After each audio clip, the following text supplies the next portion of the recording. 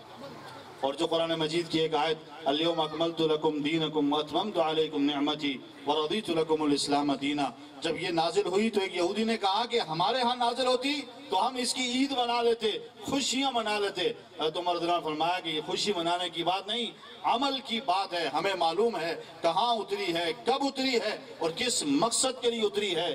چنانچہ وہی عمر تھے کہ پھر اس آیت کے مقصد کو لے کر 10 سال تک وہ حکومت کی ہے کہ ساری دنیا کا کفر کہتا ہے کہ 10 سال اور مل جاتے تو کفر کا نام و نشان مٹ جاتا، خود کفر تسلیم کرتا ہے۔ تو یہ وہ لوگ تھے جو عمل کرنا جانتے تھے، قرآن کو لیا، سیکھا، عمل کیا اور ساری دنیا میں گئے۔ آج مسلمان کس وجہ سے دنیا میں ذلیل و رسوا ہے، کیوں پریشان ہے، کیوں اس کے حالات ٹھیک نہیں ہوتے؟ اس لیے کہ مسلمان غمی کا موقع آئے تو کہتے جی کیا کریے غم میں، ان کیا کریے، ان تسا پتہ ہی جی کیا کریے استاد جی، ان تسی اس ٹائم ہی ساڑھے پیچھے آگے۔ بھائی یہی تو موقع ہے دوستو، عام حالات میں تو سارے اچھے بن کے رہتے ہیں اور بڑے نیک بن کے رہتے ہیں، پیسہ جیب بھی بھری ہو، پیٹ بھی بھرا ہو، ہر چیز برابر ہو تو پھر آپ بھی بڑا خوش اخلاق ہوتا ہے۔ اصل پتہ تو یہی چلتا ہے۔ ہاں جی، غزوہ احزاب کا موقع ہے، صحابہ نے پتھر دکھائے تو حضور نے بھی دکھایا 2 پتھر ہیں، زیادہ تکلیف اٹھائی ہے۔ اور امت کی مائیں، اماں جان سیدہ عائشہ صدیقہ عفیفہ بریہ رضی اللہ عنہ وردہ کیا کہتی ہیں، 2 چاند گزر جاتے تھے اور گھر میں چولہا نہیں جلتا تھا۔ اماں جان گزارا کیسے ہوتا تھا؟ کہا پانی اور کھجور پر گزارا کیا۔ تو یہ ہے وہ اصل بات دوستو کہ جو سمجھنے کی بات ہے کہ حالات کیسے ہی کیوں نہ ہوں، موقع خوشی کا ہو یا غمی کا ہو، کبھی بھی اپنے حد سے تجاوز نہیں کرنا چاہیے، شریعت کے دائرے میں رہنا چاہیے۔ انسان یہ کبھی مت کہے کہ یار خوشی روز روز تھوڑی آتی، نہیں دوستو، یہی تو موقع ہے کہ زندگی میں حضور کی سنت زندہ کرنے کا موقع ملا ہے۔ پھر آپ شادی کی سنت کب زندہ کریں گے؟ آپ کو تو ابھی موقع ملا ہے، یہی تو وقت ہے، یہی تو امتحان ہے، یہی تو آزمائش ہے۔ اور میں ایک بات اور بھی عرض کروں کہ جب خوشی کا موقع آتا ہے تو بہت سی ناراضگیاں بھی لوگ کرتے ہیں، چھوٹی چھوٹی باتوں پر دوستو لوگ ناراض ہو جاتے ہیں۔ میں اکثر و بیشتر جب کوئی اس طرح کی شادی کے موقع پر بات کرنے کا موقع آتا ہے تو ایک واقعہ ضرور سناتا ہوں۔ عبد الرحمن ابن عوف رضی اللہ عنہ کتنے بڑے جلیل القدر صحابی ہیں، عشرہ مبشرہ میں سے ہیں، کتنا بڑا مقام پایا ہے، لیکن انہوں نے شادی کی، آپ علیہ السلام کو معلوم بھی نہیں، آپ علیہ السلام کو پتہ بھی نہیں ہے، شادی خاموشی سے ہو گئی اور ایک غزوے کے لیے، ایک جگہ پر جہاد کے لیے آپ صلی اللہ علیہ وسلم تشریف لے گئے۔ واپسی میں عبد الرحمن ابن عوف رضی اللہ عنہ فرمایا میرے ساتھ بیٹھ جاؤ، سواری پہ ساتھ بٹھانے کے لیے کہا تو کیا دیکھا کہ وہ جو عرب میں شادی کے وقت ایک خوشبو استعمال کی جاتی تھی اس کا اثر نظر آیا، تو آپ نے فرمایا کہ اے ابو عبد الرحمن، اے عبد الرحمن تم نے شادی کی ہے؟ یہ اپنا عوف تزوجتا کہ ابن عوف تم نے شادی کی ہے؟ ان کا نام یا رسول اللہ۔ تو آپ علیہ السلام نے نہیں یہ فرمایا کہ میرے ہوتے ہوئے تمہاری شادی کیسے ہو گئی، تمہارا نکاح کیسے ہو گیا، نہیں دوستو، کچھ نہیں کہا، کوئی ناراضگی کا اظہار نہیں کیا، بلکہ خوش ہوئے اور برکت کی دعائیں دی اور پھر فرمایا اولم ولو بشات، امیر آدمی ہو ولیمہ کرو، چاہے ایک بکری ذبح کر دو۔ عبد الرحمن ابن عوف رضی اللہ عنہ کروڑوں اور اربوں کے مالک تھے، لیکن اتنے بڑے شخص کو بھی کیا فرمایا، ایک بکری ذبح کر کے ولیمہ کر دو۔ یعنی کیا مطلب؟ اس موقع پر جو میں نے شروع میں حدیث پڑھی تھی اس میں بھی آپ صلی اللہ علیہ وسلم نے یہی بات ارشاد فرمائی کہ سب سے برکت والا نکاح کون سا ہوتا ہے؟ جس میں اخراجات کم ہوتے ہیں، جس میں بوجھ کم ہوتے ہیں، جس میں مطالبات کم ہوتے ہیں، کوئی ایک دوسرے کے اوپر بوجھ نہیں ڈالتا۔ دوستو بہت آسان تھی شادی، آج ہم نے شادیوں کو مشکل کر کے بدکاریوں کے راستے کھول دیے ہیں۔ آج ہم اپنی شادیوں کو آسان کریں، سنت کے مطابق لے کر آئیں۔ ایک صحابی رضی اللہ عنہ تشریف لائے اور آپ صلی اللہ علیہ وسلم کی خدمت میں بیٹھے ہوئے ہیں، ایک خاتون نے پیغام نکاح بھیجا کہ آپ صلی اللہ علیہ وسلم سے فرمایا مجھ سے نکاح فرما لیں، تو آپ علیہ السلام خاموش ہو گئے۔ تو وہ صحابی کہنے لگے یا رسول اللہ اگر آپ کو ضرورت نہیں میری شادی کروا دیں، تو آپ علیہ السلام نے فرمایا تمہارے پاس اس عورت کو دینے کے لیے کچھ ہے؟ کہا یا رسول اللہ کچھ نہیں، میرے پاس تو کوئی چیز نہیں۔ آپ نے فرمایا گھر جاؤ دیکھ کر آؤ۔ واللہ العظیم ان صحابی کو معلوم تھا میرے گھر میں کچھ نہیں ہے، لیکن اتباع کیسی تھی، آپ علیہ السلام کے حکم کی لاج رکھنے والے تھے، اٹھ کر گھر گئے، پتہ تھا گھر میں کچھ نہیں ہے، پھر بھی گئے کہ حضور نے فرمایا جاؤ دیکھ کر آؤ۔ گئے اور دیکھ کر آؤ اور کہا یا رسول اللہ میرے پاس تو کوئی چیز نہیں۔ آپ نے فرمایا ایک لوہے کی انگوٹھی بھی نہیں جو دے دو؟ کہا یا رسول اللہ وہ بھی نہیں ہے۔ وہ دیکھیں معیار کیا تھے، سٹیٹس کیا تھے۔ تو پھر آپ علیہ السلام نے پوچھا قرآن آتا ہے؟ وہ خوش ہو گئے، یا رسول اللہ یہ بھی یاد ہے، یہ بھی یاد ہے، یہاں سے بھی یاد، یہاں سے بھی یاد۔ آپ نے فرمایا بس بس کام ہو گیا، تم اس کو قرآن سکھاؤ، میں نے تمہارا اس سے نکاح پڑھا۔ دوستو ایسے آسانی سے نکاح ہو جاتے تھے، شادیاں ہو جاتی تھی، زندگیاں آسان تھی۔ آج ہم نے اپنا جینا مرنا شریعت سے ہٹ کر اپنے لیے مشکل بنا لیا، اپنے لیے مصیبت بنا لیا، اپنے لیے مشکلات خود کھڑے کر دی اور اپنے لیے تکلیفوں کے دروازے خود کھول دیے۔ آج ہمیں چاہیے کہ ہم اپنی زندگیوں کو آسان کریں، اور وہ آسان کب ہوں گی؟ جب سنت کے مطابق ہوں گی، خوشی کا موقع ہو، دل بڑے رکھیں۔ اگر کسی نے آپ کو نکاح میں نہیں بلایا، تقریب میں نہیں بلایا، دوستو کوئی بات نہیں، جب ملاقات ہو آپ اس کو مبارکباد دے دیں، دل بڑے رکھیں۔ چھوٹی چھوٹی باتوں پر ناراضگیاں کرنا، الجھنا اور ایک دوسرے سے آؤ تھوڑا ساڑا ہون غمی خوشی ختم ہے، اور نہ اسی کدوں آسان ہے تو اسی کدوں ہمیشہ کے لیے ختم ہو، چھوٹی چھوٹی باتوں پہ دوستو ناراض ہو جانا یہ مسلمان کا شیوا نہیں ہے۔ دیکھیے میں آپ سے عرض کروں، یہ مسلمانوں کے کرنے کے کام نہیں ہے۔ آپ صلی اللہ علیہ وسلم کے کتنے جلیل القدر بڑے صحابی سیدنا ابوبکر صدیق رضی اللہ عنہ وارضا، اب آپ صلی اللہ علیہ وسلم کی کتنی محبوب بیوی ہیں ایک جانب، اب ان پر جب منافقین بدبختوں نے تہمت لگائی تو جب اللہ تعالیٰ نے برات نازل کر دی تو ان میں ایک ایسے بھی شخص تھے جو حضرت ابوبکر رضی اللہ عنہ کے رشتہ دار تھے، غریب تھے، ان کا خرچہ حضرت ابوبکر رضی اللہ عنہ اٹھایا کرتے تھے۔ جب ان کو پتا چلا کہ وہ بھی شامل ہیں تو ابوبکر رضی اللہ عنہ نے قسم کھا لی کہ آئندہ کے بعد اس کو کوئی خرچہ نہیں دوں گا، لیکن اللہ نے قرآن اتار دیا وَلَا يَأْتَلِ أُولُو الْفَضْلِ مِنْكُمْ وَالسَّعَةِ کہ آپ میں سے فضیلت والوں اور وسعت والوں کو یہ زیبا نہیں دیتا کہ یہ قسم اٹھائیں کہ وہ اپنے قریبی رشتہ داروں پر خرچ نہیں کریں گے۔ اور آپ صلی اللہ علیہ وسلم نے ابوبکر رضی اللہ عنہ کو بلایا اور کہا اللہ تم سے کہتے ہیں الا تحبون ان یغفر اللہ لکم، کیا تم اس بات کو پسند نہیں کرتے کہ ابوبکر اللہ ان کو معاف کر دیں؟ کہا بلا یا رسول اللہ، اور ان کی آنکھوں سے آنسو جاری، رسول اللہ میں نے معاف کر دیا، اور دوبارہ ان کا جو خرچہ تھا وہ دوبارہ جاری کر دیا، بلکہ بعد روایات میں آتا ہے پہلے سے دگنا کر دیا۔ وہ حضرات کبھی اپنی ذات کے لیے جینا مرنا نہیں تھا، نفسانیت نہیں تھی، وہ جینا مرنا اللہ کے لیے تھا، وہ دینا نہ دینا اللہ کے لیے تھا۔ اور یہی بات آپ علیہ السلام ارشاد فرما رہے ہیں من احب للہ ابغض للہ اعطى للہ منع للہ فقد استکمل الایمان، جو اللہ کے لیے محبت کرے، اللہ کے لیے کسی کو دے، اللہ کے لیے کسی کو نہ دے، یقیناً ایسے آدمی کا ایمان مکمل ہو جاتا ہے۔ تو اس لیے آج ہم عزم کر لیں، ارادہ کر لیں کہ غمی کا موقع ہو یا خوشی کا موقع ہو آپ علیہ السلام کی سنتوں کو نہیں چھوڑیں گے، آپ علیہ السلام کی اداؤں کو سیکھیں گے، آپ علیہ السلام کی زندگی کو سیکھیں گے۔ اور جو مسلمان آپ علیہ السلام کی زندگی کو اپنائے گا دوستو، میں آپ سے عرض کروں، ہمارے شیخ تھے حضرت مولانا عزیز الرحمان صاحب ہداروی رحمہ اللہ، وہ اکثر یہ بات فرمایا کرتے تھے بھائی تم ہمارے ساتھ کیوں محبت کرتے ہو؟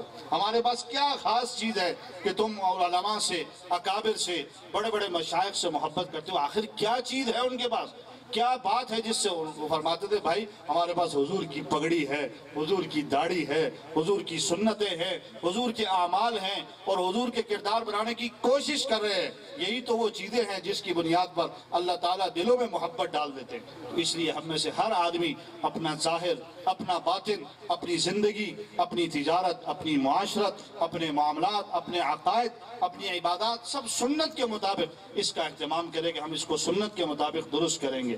اس لیے آج ہم یہ عزم لے کر جائیں اور یہ پختہ ارادہ کر لیں کہ انشاءاللہ العزیز ہر نوجوان بچہ ہو یا بڑا ایک فرائض کا اہتمام کریں گے۔ دوستو ایک یہ ہے کہ نماز نہیں چھوڑیں گے، اس کا پورا اہتمام کریں، 5 وقت نماز کی پابندی کریں گے، اس کا پورا اہتمام کریں۔ اسی طریقے سے ابھی رمضان قریب آ رہا ہے، گرمی کے فصل کے کاٹنے کا وقت ہوگا دوستو، حدیث شریف میں آتا ہے جو رمضان کا ایک روزہ جان بوجھ کر چھوڑ دے ساری زندگی روزے رکھتے رہے اس کی تلافی نہیں ہو سکتی۔ دوستو اللہ کو کیا جواب دیں گے ہم معمولی معمولی بہانوں سے، معمولی معمولی باتوں سے؟ اور ہم نام کس کا لیتے ہیں دوستو؟ سیدنا علی رضی اللہ عنہ کو، اور حضرت علی کیا فرماتے تھے جب ان سے پوچھا گیا کیا سب سے زیادہ محبوب ہے تو 3 چیزیں بتائیں، ان میں سے کیا تھا؟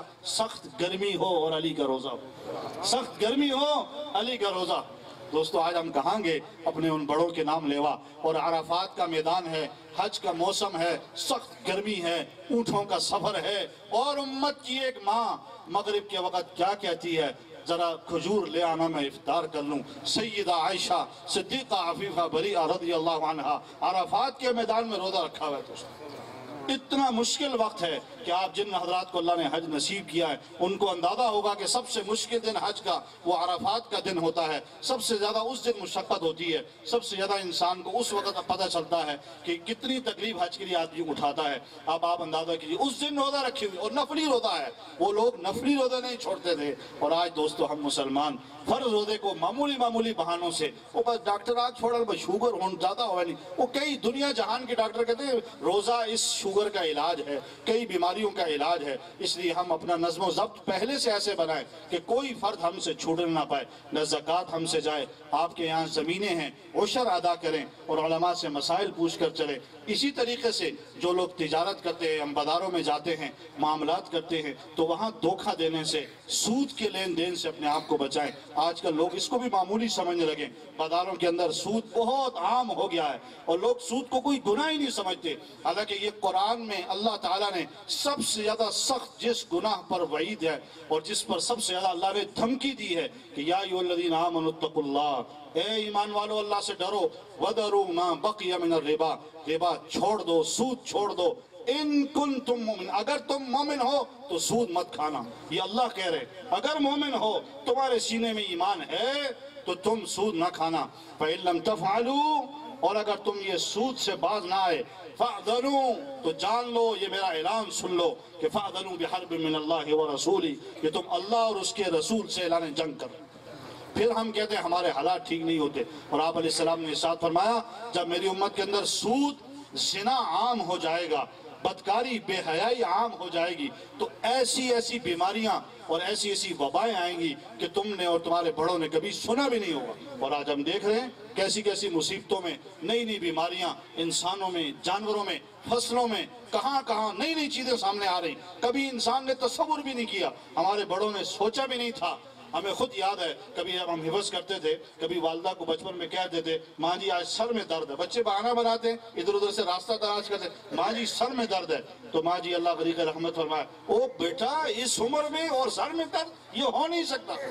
وہ کہتے تھے سر میں درد ہوتا ہی نہیں. ہمارے بزرگ بیٹھے ہیں کتنے, ان کو بھی معلوم ہے کہ پرانے وقتوں میں سر درد یہ کوئی بات ہی نہیں ہوتی تھی. لوگ اس کو کچھ بھی نہیں سمجھا کرتے تھے. اور آج چھوٹے بچے, سر کے ٹیومر, سر کے کینسر, سر کی بیماریاں, منہ خراب, ہر چیز برباد ہو رہی ہے. کیوں دوستو؟ اس لیے کہ ہم نے اللہ سے اعلان جنگ کیا ہے, اس کے رسول سے اعلان جنگ کیا ہے, ہم نے اپنے رب سے بغاوت کی ہے, ہم نے اس کی سنتوں کو چھوڑ دیا ہے. صحابہ اکرام کی سب سے بڑی شان ہی یہی تھی. ہم کہتے ہیں سنت ہی تو ہے, کیوں فرق پاتے جی, سنت ہی تو ہے, معمولی بات سمجھتے ہیں. میں آپ سے عرض کروں, کسرا سے جنگ ہے اور مذاکرات چلنے کی جب بات آئی ہے تو اس وقت کسرا کا دربار دنیا کی سپر پاور تھی, وہاں دسترخوان لگا ہے. حذیفہ بن یمان رضی اللہ عنہ اپنے ساتھیوں کے ساتھ وہاں تشریف لے گئے.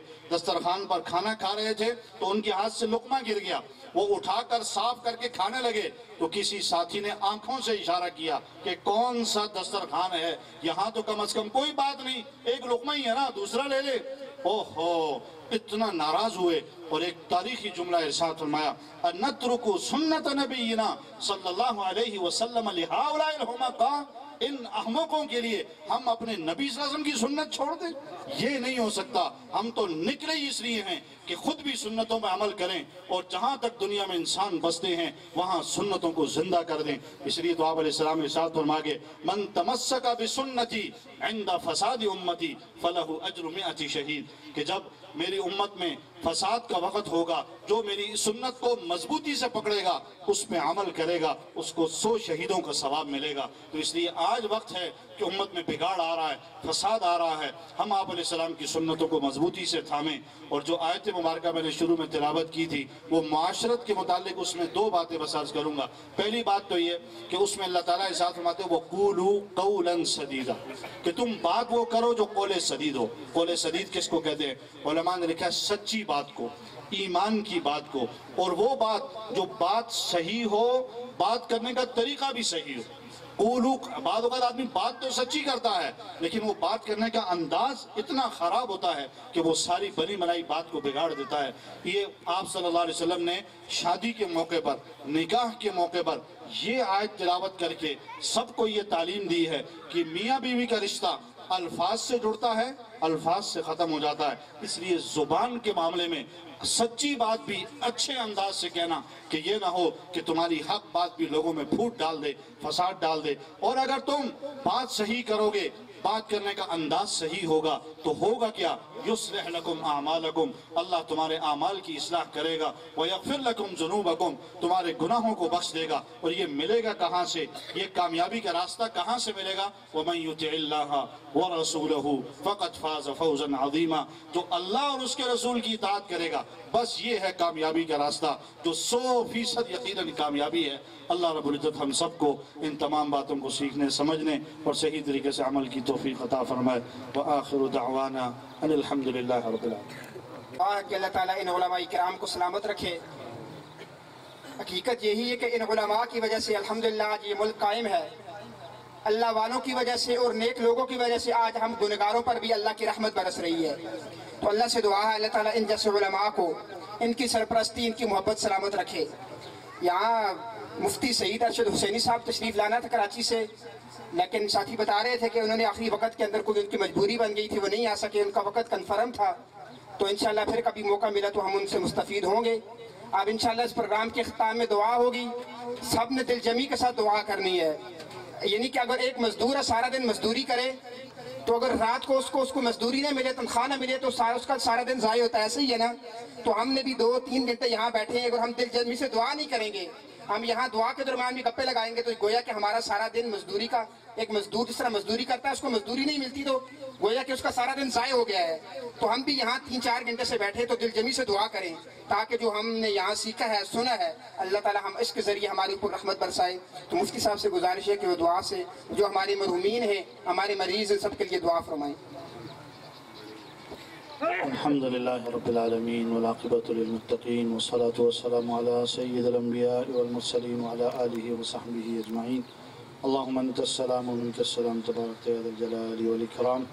اللہم صلی علی محمد وعلی آل محمد كما صليت على إبراهيم وعلى آل إبراهيم إنك حميد مجيد.